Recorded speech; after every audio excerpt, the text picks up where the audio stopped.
good to see you today. I have a story for you. And some of you might know the special fairy in this story. That's right, it's a story about fairies. And you might know the fairy in this story because this fairy might have visited you. Or she might be on her way. She's a wonderful fairy. She is Florrie the Paci Fairy. Let's hear her story. Florrie the Paci Fairy. Got to dash, said Florrie. Today's a special day. Oh, I can't be late. And below there was a crowd rushing towards the Granny Starlight's cottage. Florrie had almost caught up with the crowd when she heard a little voice. I've lost my mommy, sobbed a little boy. Oh no. Florrie didn't want to be late, but she had to help. She took his hand and found his mother. Thank you, Florrie, said his mother. You're very kind. It was my pleasure, said Florrie. I've got to dash, though. Today's a special day. Florrie had almost caught up with the crowd when she heard a little voice. Ruff, ruff. Oh no, my puppy, a small girl cried. He slipped out of his collar. Please help me. Florrie didn't want to be late, but she had to help. Don't worry, I'll catch him, said Florrie as she ran after the pup. She soon returned holding the whimpering puppy. Oh, thank you, you are so kind, said the girl. It was my pleasure, said Florrie, but I've got to dash. Today's a special day. A large crowd had gathered at Granny Starlight's cottage by the time that Florrie arrived.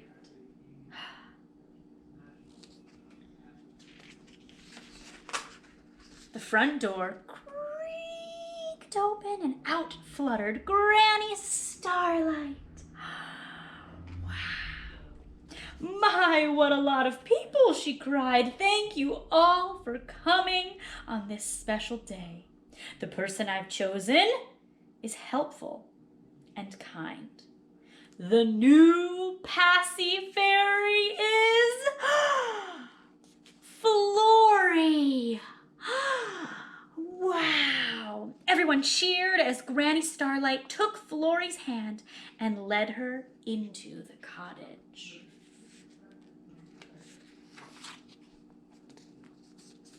Meanwhile, in a town far away, Daddy was putting Elliot to bed.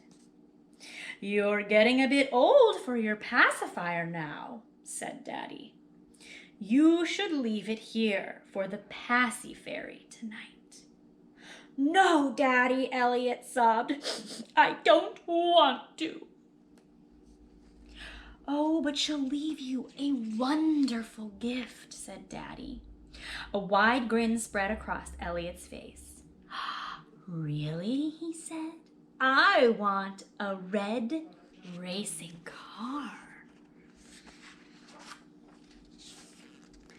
What will happen to my pacifier? Elliot asked. The Paci Fairy will send it into the sky, where it will become your very own twinkling star, said Daddy. Wow, said Elliot. That is so cool. Back at Granny Starlight's cottage, Florrie was getting ready to fly.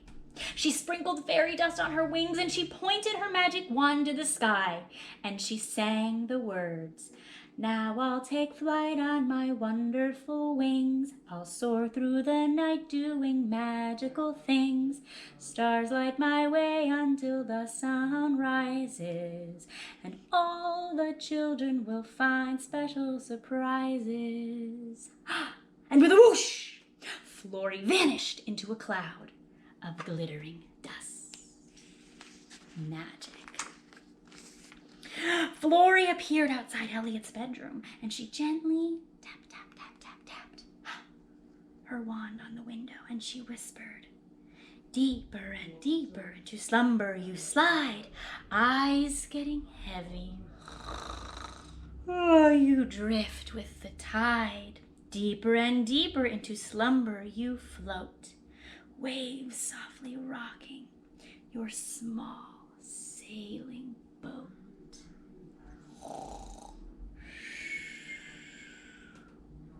Florrie fluttered into Elliot's bed and replaced his pacifier. Look at that present. I wonder what it is. She put the pacifier into her bag and she shook it. Soon you'll have sparkle, shimmer, and shine. Your children have grown and now you are mine. Where darkness once lingered, you'll share your new light, the moon's bright companions forever in flight. The pacifier whizzed out of the bag and shot into the sky like a rocket.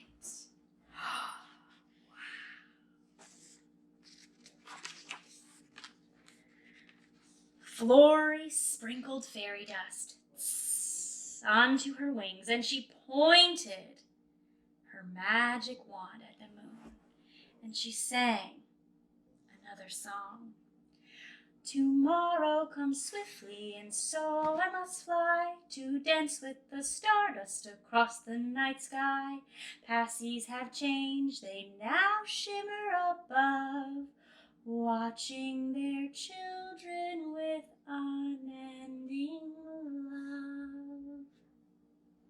And with a whoosh, Florrie vanished into a cloud of glitter dust. The next morning, Elliot searched high and low for his pacifier. Where is it? He cried. I can't find it anywhere. A flash of red caught his eye, and he scrambled to the end of his bed. Woohoo! He yelled. Wow! He found a red racing car. That night, Elliot lay in his bed looking up at his shining star. Thank you, Paci Fairy, he whispered.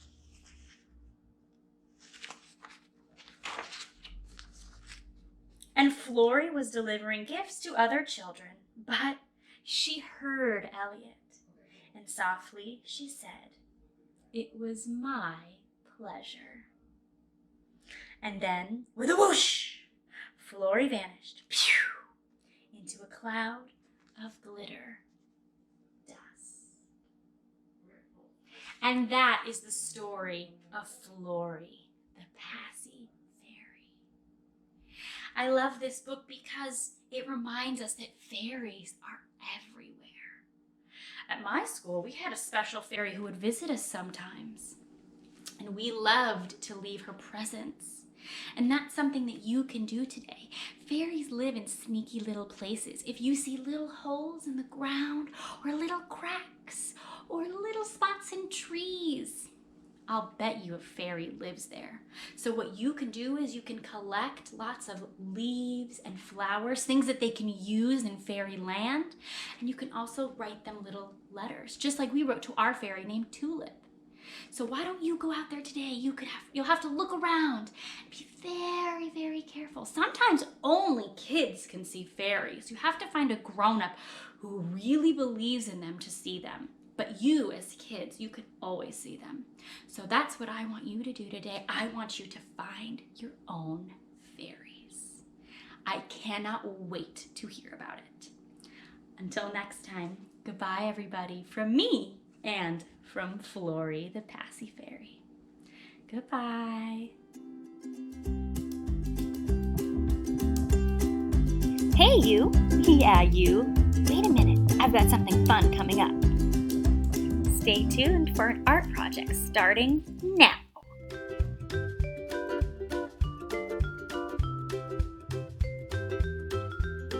Let's make magic wands today.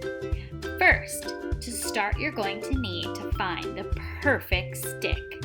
I found mine in my backyard, but make sure that when you pick it up, if you try to break it, it won't snap in half. That means it's strong enough to be a wand. Next, you're going to need to find some paint. That's how we're going to color our wands today. I painted my wand red. And then for fun, I even gave it white polka dots. After this, you're going to need to get a piece of paper if you really want something on the top of your wand. I wanted something yellow, and you guessed it, a star. Make sure that you have a grown-up help you with scissors if you're cutting out your star. Once your star is cut out, you should have a few pieces ready. You should have the star, your stick, which is drying, and if you really want, some glitter. I think that glitter is the perfect way to make a magic wand. So I put a little bit on top of my wand, and I'm going to glue a little bit more on top of my star. Oh boy, it's time to keep decorating.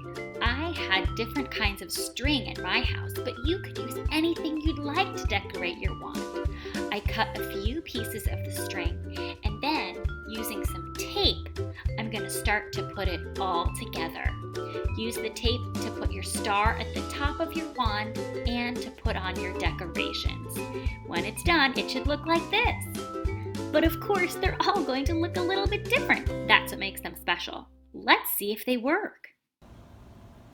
Abracadabra, bing! Wow, awesome job! Now get out there and start casting some fairy spells.